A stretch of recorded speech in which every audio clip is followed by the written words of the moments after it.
আসসালামু আলাইকুম ভিউয়ার্স, সবাই কেমন আছেন? আশা করি সবাই অনেক ভালো আছেন।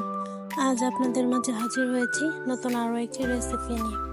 আজ আমরা খুবই অল্প সময় অল্প কিছু ঘরোয়া উপকরণ দিয়ে ঝটপট তৈরি করব ভেজিটেবল এগ বয়েল।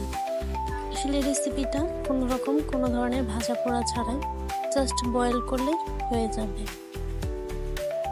তাহলে চলুন রেসিপিটি শুরু করা যাক। আমি প্যানে একটু পানি নিয়ে নিয়েছি।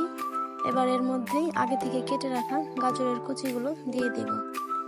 এবার এর মধ্যে সামান্য পরিমাণ একটু লবণ দিয়ে এগুলোকে একটু সিদ্ধ করে নেব। এবার এখানে আমি দুটো ডিম নিয়ে নেব এবং ডিমগুলোকে ভালো মতো ফাটিয়ে মিশিয়ে নেব। ডিম দুটো ফাটানো হয়ে গেছে। এবার আমি এর মধ্যে দিয়ে দেব আগে থেকে সিদ্ধ করে রাখা গাজর। এবার এর মধ্যে দিয়ে দেব সামান্য পরিমাণ দুধ। এবার এর মধ্যে দিয়ে দেব আগে থেকে কেটে রাখা পেঁয়াজ পাতা। সেই সাথে দিয়ে দেব সামান্য পরিমাণ লবণ।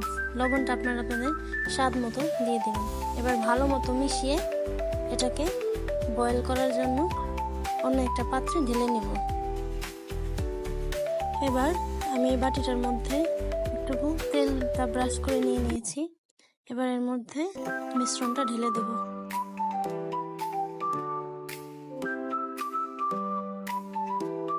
এবার এটাকে আমি বয়েল করার জন্য দিয়ে দেব প্যানের মধ্যে। এবার এটাকে ঢাকনা দিয়ে ঢেকে দেব এবং ঢাকনাটার ফুটোটাও সিল করে দেব। ঠান্ডা হয়ে যাওয়ার পর এটাকে আমি নামিয়ে নিয়েছি। এবার এটাকে ছোট ছোট পিস করে কেটে নেব। সো ফাইনালি রেডি হয়ে গেছে আমাদের ভেজিটেবল এগ বয়েল। এটাকে এভাবে সসের সাথে পরিবেশন করবেন এবং এটা খেতেও খুবই বেশি মজা। ভিডিওটি শেষ অবধি দেখার জন্য অনেক ধন্যবাদ। সবাই ভালো থাকবেন, সুস্থ থাকবেন।